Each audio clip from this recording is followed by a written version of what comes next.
Now, before this video even gets started, and before people immediately jump to the comment section to hate on me for actually saying positive things about Black Ops 7, I'm not happy with it, and you're gonna find out why in this review. I'm the farthest thing from a Call of Duty glazer. I can't stand modern COD. I hate the new systems that are in the game, and I'm the most honest creator that you're probably going to hear a review from because I'm so small. But I feel like this was important to jump in front of the hate first before I get into my review, and let's get right into it. So when you boot up a new Call of Duty game, there's always this weird mix of emotions, right? It's part excitement, part fear, and then there's that part that's like, here we go again. With BO7, I went in with my guard up, especially after the way that Black Ops 6 left me and so many others torn in half. Some people were defending it, some people were just absolutely exhausted by it. I wasn't sure if this was going to be another year of copy and paste and another grind through a game that didn't really respect my time. However, Black Ops 7 actually surprised me today. It didn't feel like I was just booting into a reskin necessarily. It didn't feel that much like Black Ops 6 like I thought it would, and that's something I say lightly. Call of Duty has had this long history of games, especially after 2019, of all these CODs blending together year to year. You can barely tell the difference outside of what guns are in your hand or what operator skin is staring at you. This time around, it felt like Treyarch actually put effort into making sure that BO7 had its own identity. And if you guys know me, I'm always 100% honest with you guys. I'm the last person that would glaze this game. Just go back and watch my last few videos. I can't stand modern Call of Duties. However, the pacing does feel different. The maps breathe a little more, and the combat isn't just another version of the same old loop. I know there's been some debate online with some people insisting it's just Black Ops 6 with a new coat of paint, but for me, when you're actually in the matches, you're actually grinding out the game,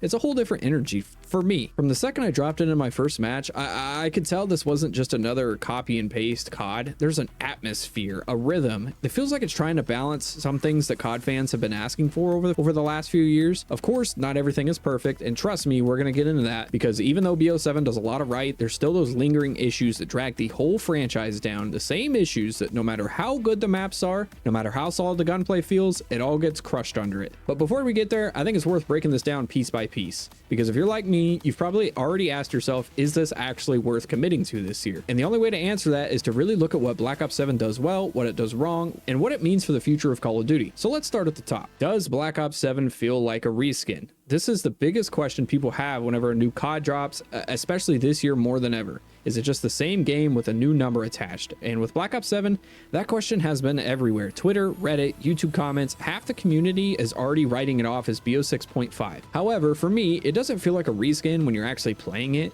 Yeah, the menus, the UI, they might feel similar, and sure, the DNA of Black Ops 6 is still in the game, but the moment-to-moment flow, the gunfights, the map pacing, the movement, it all clicks differently. Black Ops 7 has its own heartbeat. One of the things I noticed right away is that Treyarch didn't just recycle the same formula and slap on a gimmick, although that's what I originally thought. Trust me, I hated the thought of this game before it came out. The flow of the matches feel fresh. Engagements happen in ways that are not as predictable, and I didn't get the sense of deja vu every time I spawned in. Instead, I felt like I had to relearn how to approach certain maps and certain gunfights, which is something I haven't felt in a long time in Call of Duty. And look, I get that some people just won't see it. These are just my opinions, obviously, especially if you're watching gameplay clips early in the game's life cycle. It can look a lot like Black Ops 6, but actually being in the lobbies, you can tell Treyarch tried to carve out something different here. Here's the way I'd put it. BO6 felt like a lab experiment, and Black Ops 7 feels like the result of that testing. And I know that's not the right way to go about a business model. You shouldn't sell people slop just to give them something good, but here we are. So no, to me, it's not a reskin. It's not Black Ops 6 recycled. It's a legit step forward from Black Ops 6, even if it's not a revolutionary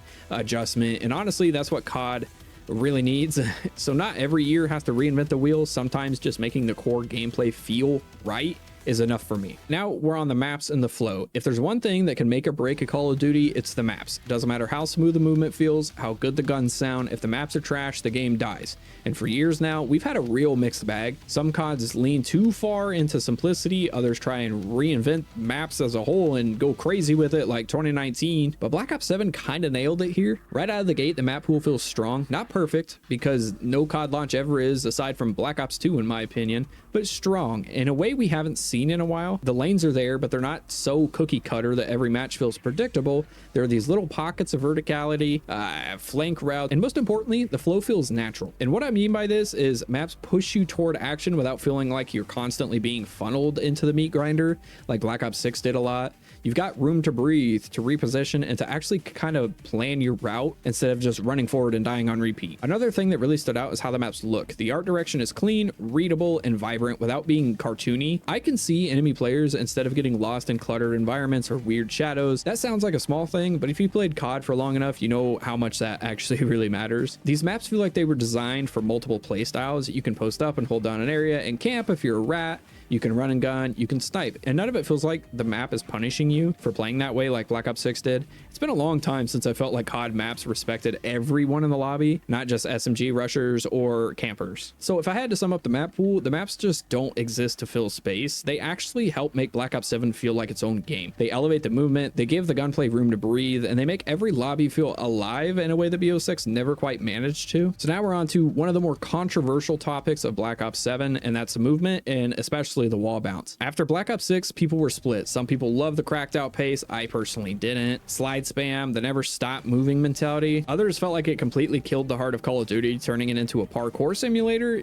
That's was originally my thought. I don't like really fast-paced Call of Duties, honestly. So when Black Ops 7 said that they were going to keep Omni movement and add wall bouncing, I braced for the worst. And I'll be real, I thought it was going to completely ruin this game. I thought it would turn every lobby into a pinball game, but it really didn't. The wall bounce actually feels quite good. Instead of being the spammy exploit that everyone will hate, at least in my opinion, it feels like a movement option and not that the entire game is surrounded by it. It's actually quite fun. You can use it to escape, to surprise, to stylize it a little bit. It's not something you're forced to rely on every fight, and it's not something that's a pain in the ass to fight against when you're in a fight. It's a skill gap for sure, but it's not like an obnoxious skill gap.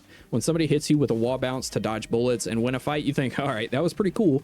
Not, holy shit, this game is broken. And that's a huge difference. But overall, the movement is cleaner and more grounded than Black Ops 6. Slide spam, not really there as much. This weird bunny hop abuse, it's not there as much. The pacing of the matches actually feel like COD again.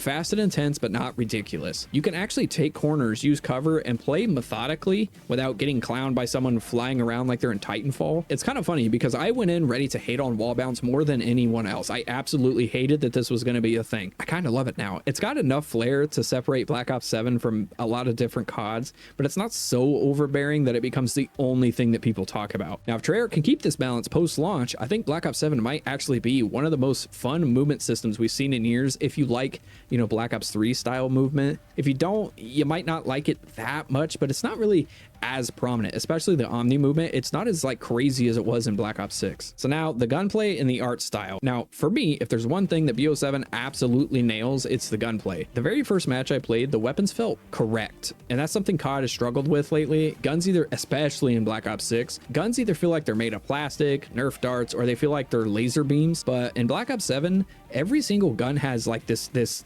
punchy feeling to it.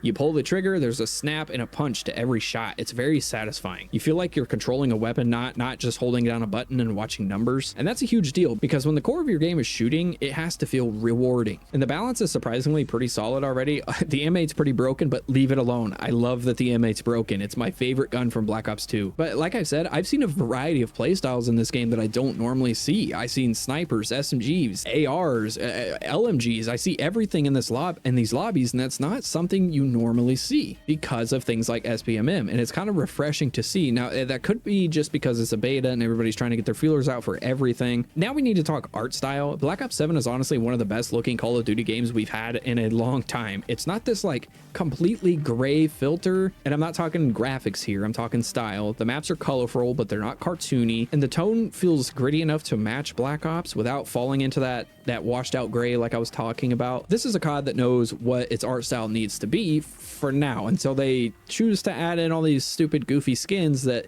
don't need to be in the game. I'm begging you, leave the art style as it is, Treyarch. And the future depends on whether or not Treyarch protects their art style or crashes out on it. And now the biggest and the thing that is absolutely going to kill this game, I'm telling you, Treyarch, I'm telling you, Activision, because I know you guys are the ones making Treyarch do this.